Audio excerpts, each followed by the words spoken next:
오늘 시편 84편 말씀으로 지금 어디에 있습니까? 라는 말씀으로 하나님의 말씀을 보기를 원합니다. 시편 84편 본문은 네 단락으로 구분을 할 수가 있습니다. 시편은 우리가 잘 아는 것처럼 시로 구성이 되어 있기 때문에 연으로 구분이 가능합니다. 그것처럼 네 가지 단락으로 나눌 수 있는데요. 먼저 1절에서 4절까지의 말씀은 성전의 아름다움에 대해 노래하는 장면이 나타납니다. 여기에서 성전은 주의 장막, 그리고 주의 뜰, 그리고 주의 제단, 주의 집으로 나타납니다. 물론 여기에서 말하는 장막, 성전은 솔로몬의 성전, 시온에 있는 솔로몬의 성전을 가리킵니다. 성전을 사랑하는 눈으로 바라보는 시편 저자를 발견할 수 있습니다. 1절 말씀을 보면 바깥뜰이나 안뜰이나 장막의 어느 부분을 보아도 그는 성전을 아름답게 보고 있습니다. 멀리 있을 때에도 여호와께서 자신을 계시하시고 거룩하신 장막을 생각하며 기뻐하는 모습을 발견할 수 있습니다. 거룩한 예배를 드리는 곳을 상상하였고 또 이 기쁨을 이기지 못해 외치듯 말하고 있습니다. 왜냐하면 그곳은 주의 장막이기 때문에 그렇습니다. 그곳이 아름답게 솔로몬이 만든 곳이 아니라 주님께서 임재하시는 주의 장막이기 때문에 시편 저자는 이렇게 기뻐하고 있습니다. 예배를 드리는 것, 모이는 것, 봉사하는 것, 이 모든 것이 그에게는 아름다워 보였을 것입니다. 그리고 즉 이와 반대로 이런 모습을 보고도 아름답다라고 생각하지 못하는 사람은 불행한 자였을 것입니다. 즉 그와 반대되는 여기 나오는 시편 기자는 성전을 진심으로 사랑하기 때문에 성전과 관계된 모든 것이 아름답다고 보고 있습니다. 또 시편 기자는 2절 말씀에서 영혼으로 하나님을 소망하고 있습니다. 하나님을 찬양하고 사모하는 것으로 그의 육체가 쇠잔해지고 약해졌다라고 얘기합니다. 즉 자신을 시편 저자는 자신을 순례자라고 얘기합니다. 인간의 존재 목적이 하나님을 영화롭게 하는 것입니다. 그처럼 예배는 신앙인의 존재의 목적, 존재의 토대, 존재의 바탕이 됩니다. 즉 예배는 모든 삶의 출발이 됩니다. 예배자에게 있어 예배는 모든 삶의 출발, 즉 예배 없는 예배자는 존재할 수 없습니다. 우리가 존재하는 이유는 하나님께 영광을 돌리는 것처럼 우리의 숨쉬는 모든 것이 예배가 되어야 된다고 시편 기자는 말합니다. 시편 기자의 상황을 보면 비록 자신이 제사장은 아닙니다. 하지만 성전을 보면서 하나님께 영광 돌리고 예배를 드리는 삶, 이것이 얼마나 중요한지를 깨달았음을 알 수 있습니다. 그리고 자신의 삶의 이유가 예배라는 것을 알게 되었습니다. 3절을 같이 보도록 하겠습니다. 3절 말씀 같이 읽어보겠습니다. 나의 왕 나의 하나님 만군의 여호와여, 주의 제단에서 참새도 제 집을 얻고 제비새끼도 먹은 자를 얻었나이다. 아멘. 이어 시편 기자는 주의 집에 나의 왕 나의 하나님 만군의 여호와여, 주의 제단에서 참새도 제 집을 얻고 제비도 새끼들 보금자리를 얻었나이다 라고 얘기합니다. 여기서 새들이 성소의 번제단 그리고 성소에 있는 기물 곁에 둥지를 트는 것, 그냥 이 나타나는 사실을 보고 얘기하는 것이 아니라 성소 내에 그 아름다운 곳, 시편 기자가 얘기하는 아름다운 곳에 보금자리를 둔다는 것, 이것을 보고 기뻐하고 부러워하는 것입니다. 이것을 통해서 시편의 기자는 자신의 영적 고향이 이 성전이라는 것을 말하는 것입니다. 자신이 있어야 하는 곳, 자신이 향하고 있는 곳, 자신이 머물고 싶어하는 곳, 그곳이 바로 이 성전 안이라는 것을 얘기하는 것입니다. 그리고 이어서 주의 집에 거하는 자가 복이 있나이다 라고 고백합니다. 레위인 성직자들은 당시에 비록 제사장이 아닐지라도 성전에서 섬기는 것, 성전에서 봉사하는 것, 이것이 얼마나 큰 특권인지 알았습니다. 모든 축복이 하나님께로 나타납니다. 그렇다면 성전에서 그분을 가까이 할 수 있다는 것, 이것이 그들에게 최고의 복이라는 것 충분히 알 수 있습니다. 그런데 84편의 기자는 성전 문지기로서 누구보다 성전 가까이에 있었습니다. 그래서 자신의 있는 것이 축복이기 때문에, 자신이 이 자리에 서 있는 것 자체가 축복이었기 때문에 성전을 보며 아름답다라고 얘기하고 성전과 함께하는 자신을 복되다라고 얘기하였습니다. 성전에서 생활한 제사장들은 하나님께 올리는 제사에 집중을 했을 것입니다. 그렇다 보니까 제사를 드리는 것에 집중을 했을 뿐 자신이 이 성전 안에 있다는 것을 아마 간과했을 것입니다. 그리고 주의 집을 지키는 자들은 이와 반대로 자신이 하나님께 제사를 드리지 못했기 때문에 제사를 드리는 그 제사장들의 모습을 보면서 너무나 복되고 너무나 부럽고 내가 그 자리에 있고 내가 그 안에 있었으면 좋겠다라고 생각했을 것입니다. 그래서 주의 집을 지키는 이 문지기들은 보는 제사장을 보는 것으로도 복되다라고 얘기하고 그 오는 발걸음, 주의 성전을 향해 오는 각지에 흩어져 있는 사람들을 보면서도 그 발걸음이 너무나 복되다라고 얘기했을 것입니다. 즉 성전 문지기는 성전에 일어나는 모든 것들 뿐만 아니라 그곳을 향하는 발걸음조차 복되다라고 얘기하고 부러워했을 것입니다. 자신이 그 사람이 되지 못하는 것에 너무나 안타까웠을 것입니다. 그러면 도대체 시편 84편의 기자가 누구이길래 이렇게 성전을 아름답다라고 얘기하고 성전에 함께하는 모든 이들을 복되다라고 얘기하는지 우리는 살펴볼 필요가 있습니다. 시편 150편 중에서 11편은 고라 자손이라는 문구로 시작을 합니다. 고라 자손의 문구라고 얘기를 합니다. 본문 84편은 이 11편이나 되는 고라 자손의 시 중 하나입니다.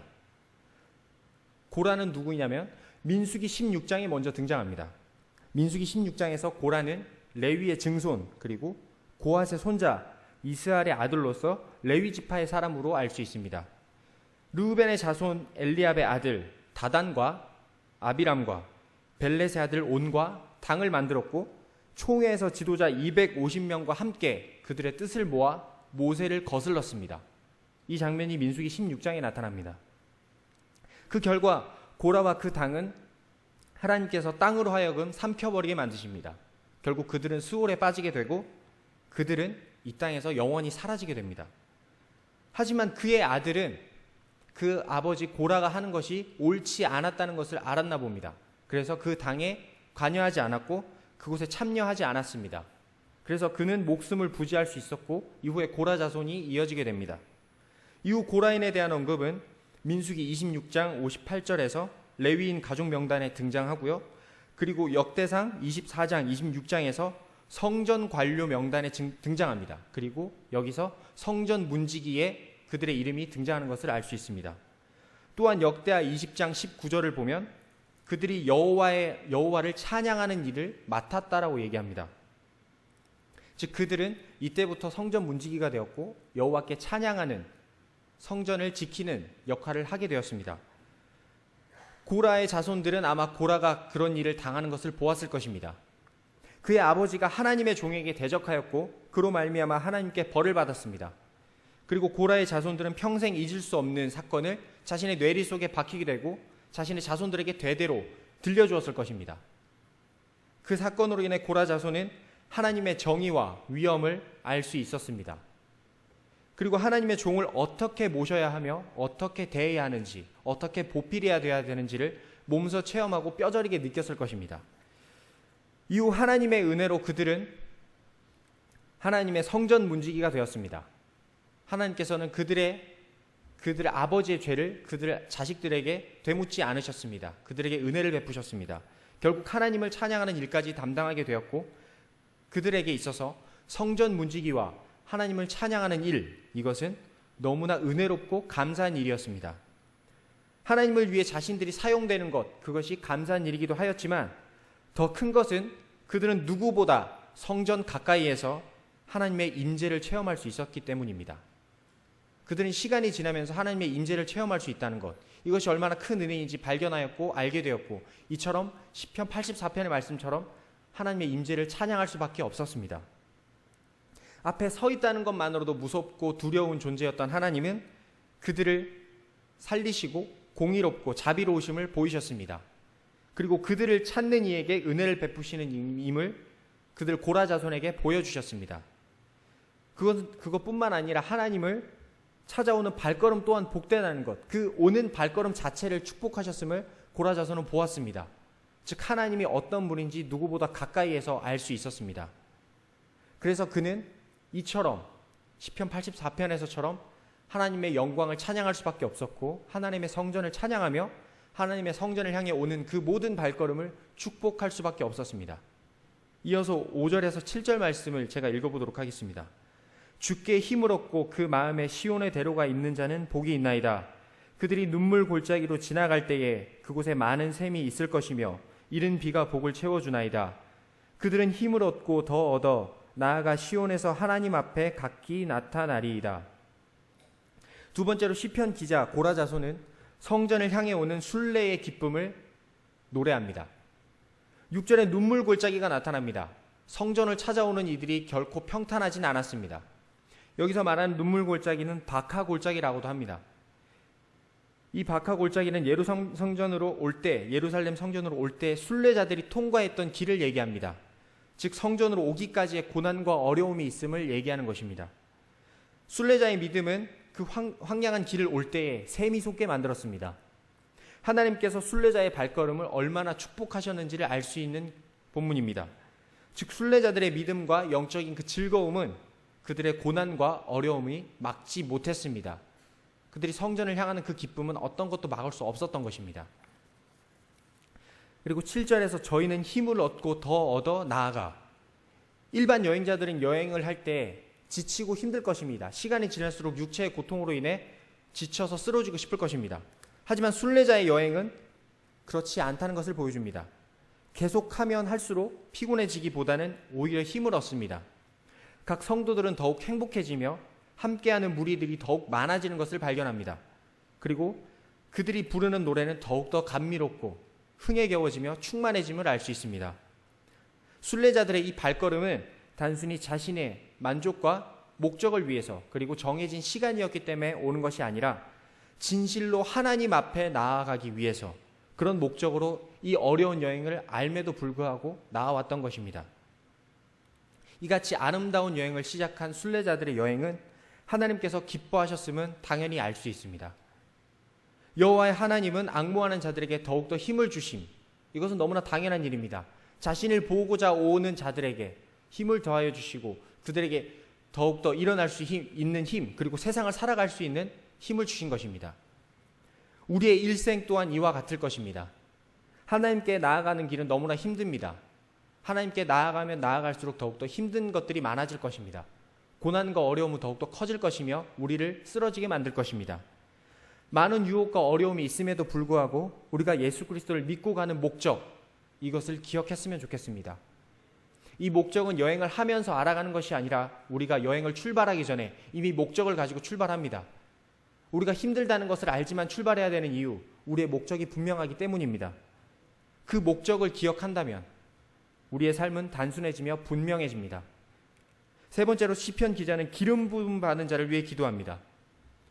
8절 9절에서 시인은 갑자기 나의 기도를 언급합니다. 그러면서 갑자기 기도를 드리는데 이 기도는 자신을 위한 기도가 아닙니다. 나의 기도라고 하였지만 주님의 기름을 부은 자를 위해 기도합니다. 8절 9절 말씀 같이 한번 읽어보도록 하겠습니다. 만군의 하나님 여호와여 내 기도를 들으소서. 야곱의 하나님이여 귀를 기울이소서. 우리 방패이신 하나님이여 주께서 기름 부은 자의 얼굴을 살펴보옵소서. 아멘. 이는 왕이 자기 백성의 대표로서 하나님의 축복받는 자리에 있을 때 그 축복은 곧 백성의 축복으로 나타났었습니다. 우리와 현재는 다르게 이스라엘은 신정국가였습니다. 즉 하나님께서 다스리는 국가였습니다. 그렇기 때문에 왕이 바로 섰을 때 그때는 백성들이 복을 받았습니다.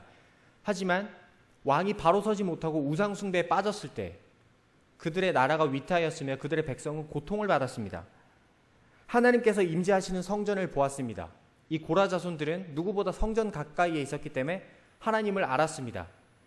그렇기 때문에 자신들의 나라 그리고 자신의 살고 있는 이곳을 하나님께서 붙잡아 주시지 않는다면 이 아름다운 성전 같을 수 없음을 알았던 것입니다. 즉 하나님께서 이 아름다운 성전을 붙잡듯이 이 나라를 붙잡아 주시고 하나님께서 임재하셔야지만 이 나라가 바로 서며 이 성전처럼 굳건히 서서 튼튼하며 하나님께서 다스리시는 나라가 되는 것을 알았습니다. 즉 이런 나라를 위해선 기름 부음 받은 자를 위해 기도할 수밖에 없었습니다.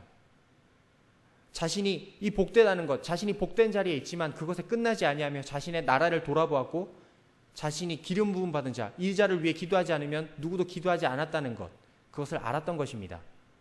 누구보다 하나님 앞에 바로 선 고라 자손의 모습을 발견할 수 있습니다. 이런 의미에서 시편 저자는 기름 부음 받은 자, 왕에게 은총을 베푸신 하나님을 쳐다볼 수밖에 없었습니다. 우리의 모습 또한 이래야 할 것입니다. 그리고 본문 10절 말씀을 같이 읽어보도록 하겠습니다. 주의 궁정에서의 한 날이 다른 곳에서의 첫날보다 나은즉 악인의 장막에 서는 것보다 내 하나님의 성전 문지기로 있는 것이 좋사오니. 아멘. 이 마지막 단락에서 시편 기자의 시선은 다시 성전으로 향합니다. 여기서 주의 궁정, 하나님의 집 문간을 언급하는데 악인의 장막에서 사는 것과 비교하고 있습니다. 그는 성전 안에서 하나님을 보는 것을 벗어나서 뜰과 문간까지 나옵니다. 즉 이곳조차 악인의 장막과 비교될 수 없다는 것입니다. 성전 뜰조차도 악인의 장막보다 더 좋다고 얘기하는 것입니다. 여기서 좋다고 얘기하는 것은 원어적으로 볼 때 비교할 수조차 없을 정도로 더욱더 좋다는 것을 얘기합니다. 순례자는 주의 성전을 찬미하고 있습니다. 그리고 이 성소에서 체험했던 하나님의 임재하심을, 그것을 토대로 성소에 입고 싶어하는, 성소에서 머물고 싶어하는, 한날이라도 성소에 있고 싶어하는 그의 바람을 고백하는 것입니다. 이 문지방의 성소의 문지기는 레위인들의 몫이었습니다. 그냥 이 문지기조차 아무나 할 수 있는 것이 아니었습니다. 성전 문지기라고 하지만 저자는 문지방에 걸터 앉은 사람에 불과합니다. 우리가 보는 것처럼 아름답게 서 있고 멋있게 서 있는 성전 문지기가 아니라 문지방에 그냥 걸터 앉은 사람에 불과합니다. 하지만 이런 모습을 누가 부러워하겠습니까? 그냥 쪼그려 앉아있고 처져 있는 모습입니다. 하지만 시편 저자는 성전을 볼 수 있는 것만으로도 기뻐하는 모습입니다. 그리고 감사하고 있습니다. 그런 열망을 가지고 그 자리에 내가 가고 싶습니다. 내가 그 자리에 있고 싶습니다. 잠깐이어도 좋으니 내가 그 자리에 있고 싶고 하루를 살더라도 그 자리에 있고 싶습니다.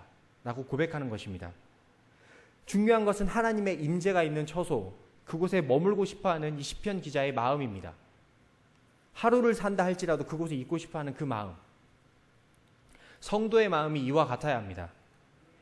매일매일 하나님 계신 성전에 머물고 싶어하며 모이기에 힘쓰며 그리고 멀리 떨어져 있어도 성전을 생각하며 잠깐 있는다 할지라도 성전에 가기를 바라야 합니다.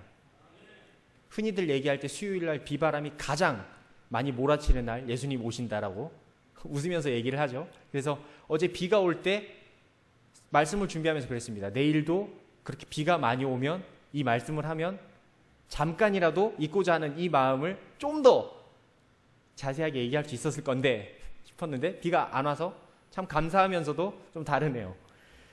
그만큼 우리가 힘들고 어려운 순간에 있다 할지라도 우리를 성전으로 갈 수 없는 상황이 온다 할지라도 성전에 가고 싶어도 육체적으로 너무나 어려워서 갈 수 없다 할지라도 잠깐이라도 성전에 가겠다는 그 마음, 하나님 임재하신 그곳에 있고 싶어하는 그 마음, 우리가 평생을 가지고 살아야 하는 성도의 마음입니다.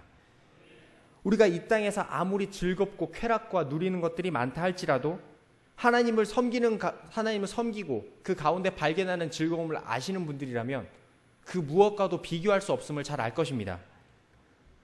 그것은 1000분의 1과도 바꿀 수 없습니다.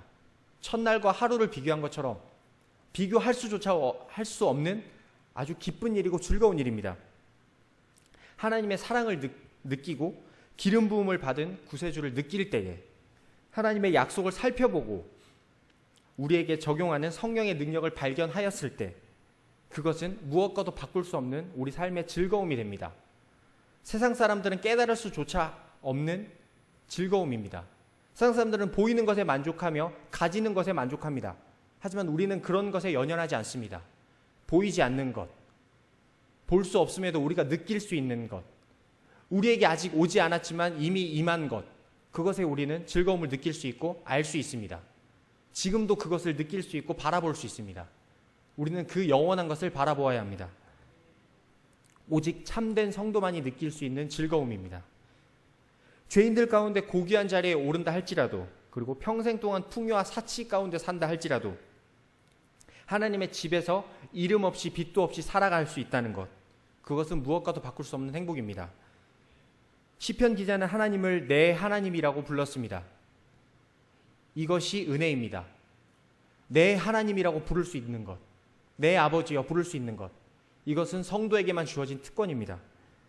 하나님이 나의 하나님이 되신다면 그 모든 것 있는다 할지라도 우리가 가진 것이 아무것도 없다 할지라도 우리가 그냥 숨쉬고 있는 이 삶 하나만 있다 할지라도 그것이 이 땅에서의 천국과 같은 것입니다. 주님의 임재가 있는 곳에 거하는 것이 세상의 모든 것을 가진 자리에 있다 할지라도 하나님의 임재가 보이지 않는다면 그것은 죽은 목숨과 같은 것이며 영원한 죽음에서 나올 수 없는 모습입니다. 84편 11절 12절 제가 읽도록 하겠습니다. 여호와 하나님은 해요 방패이시라. 여호와께서 은혜와 영화를 주시며 정직하게 행하는 자에게 좋은 것을 아끼지 아니하실 것임이니이다. 만군의 여호와여, 주께 의지하는 자는 복이 있나이다. 하나님의 은혜를 받은 사람은 영광스럽게 됩니다. 이런 점에서 은혜와 영광은 떼어서 설명할 수 없습니다. 은혜와 영광을 받는 사람은 정직하게 행하는 자들이라고 시편 기자가 정의합니다. 정직하게 행하는 자, 이 자만이 은혜를 받을 수 있으며 그 은혜로 말미암아 영광스럽게 됩니다. 이스라엘은 아브라함의 후손으로서 여호와의 길에 행하는 자들, 곧 그분의 말씀을 준행하는 백성으로 부르심을 입었습니다. 여호와의 길은 자기 백성에게 주신 언약과 같은 것입니다. 언약에 충실한 자는 구원을 받습니다. 하지만 언약에 충실하지 못한 자는 구원을 받지 못하며 그 자리에서 쓰러질 뿐 다시 일어설 수 없습니다. 언약에 충실한지 여부에 따라 언약 백성에게 상벌이 주어진다는 것입니다. 우리는 말씀을 준행하는 백성으로서 부르심을 입은 자로서 똑같습니다. 당시 이스라엘 백성에게만 얘기하는 것이 아니라 우리는 언약 백성을 받은 예수 그리스도로 말미암아 하나님의 자녀가 된 자들입니다. 우리는 말씀을 준행해야 되고 언약에 충실해야 되는 의무가 있습니다. 여호와 하나님을 의지해야 되는 것입니다. 그러면 하나님을 의지하는 자는 어디에 있어야 하겠습니까? 비록 몸은 떨어져 있다 할지라도 몸과 마음과 정성은 언제나 성전을 향해 있어야 됩니다. 그리고 우리의 모든 생각은 성전을 향해 맞추어져 있어야 됩니다. 그리고 우리의 모든 발걸음은 하나님께로 맞추어져 있어야 합니다. 하나님 계신 성전에 머물러야 하고 하나님의 임재를 체험하는 삶, 그것이 성도가 나아가야 될 길입니다. 시편 84편에 나온 성전을 찾아가는 그 순례자의 발걸음처럼 우리의 발걸음은 천국을 향해 나아가야 됩니다. 그리고 우리의 마음과 정성은 언제나 이 성전을 향해 걸어와야 합니다. 우리가 비록 멀리 떨어져 있다 할지라도 이 자리를 향해 나오지 않는다면 그것은 성도의 삶이 아닙니다. 이곳을 나오기 위해 억지로라도 힘써 나와야 합니다. 그것이 하나님의 임재를 체험하기 위해 달려오는 성도의 모습이기 때문입니다. 말씀을 맺도록 하겠습니다. 토마스 왓슨은 시편 84편을 보면서 이렇게 얘기했습니다. 하나님의 자녀가 된다는 것은 하나님과 함께 있기를 좋아한다는 것이다. 하나님의 백성된 우리의 몸과 마음은 언제나 하나님의 전을 향하는 것은 당연한 일입니다. 머리에서 나오는 것이 아니라 우리의 영혼이 그를 향하고 있기 때문입니다. 당시 하나님의 전으로 여행을 하는 것은 독특한 유대인의 삶이었습니다. 먼 길을 오며 많은 어려움을 겪었고 그렇게 고초와 시련을 겪고 이제 몸이 지칠 대로 지쳐서 힘들다 싶을 때 그때 하나님의 성전에 도착합니다. 하지만 그들에게는 그 오는 발걸음 자체가 은혜였으며 성전을 보는 것만으로도 은혜였습니다. 성도에게 있어서 예배를 드리기 위해 성전으로 오는 것, 그 삶은 전쟁과 같습니다. 이것은 여행이며 우리의 삶을 돌아보았을 때 너무나 긴 여행이고 천국을 가는 철로 역정의 그 길, 너무나 먼 여행입니다. 하지만 우리를 낙심시키고 포기하게 만드는 것들이 있다 할지라도 우리는 나아와야 합니다. 왜냐하면 예배를 통해 우리 영이 회복이 되어질 때 그리고 살아날 때 우리는 무엇과도 바꿀 수 없는, 세상과도 바꿀 수 없는 평안함을 얻을 수 있기 때문입니다. 기도하는 집에 거하는 자는 이 땅에서 천국을 누리는 자와도 같습니다. 하나님의 임재를 체험하며 매일매일 살아가는 자, 이미 천국에 있는 것입니다. 하나님의 손님이 되고 거룩한 일을 통해 구별되고 시끄러운 세상을 떠나 살 때 거룩한 일에 종사하는 우리 성도들의 모습, 이것은 진정 사람이 얻을 수 있는 최고의 즐거움이며 기쁨입니다. 그리고 가장 아름다운 천국의 유산이 됩니다. 시편 84편의 기자가 발견한 것처럼 성전에서 느끼는 하나님의 임재와 그리고 천국을 발견하시는 저와 우리 성도님들 되시기를 기도합니다. 기도하겠습니다.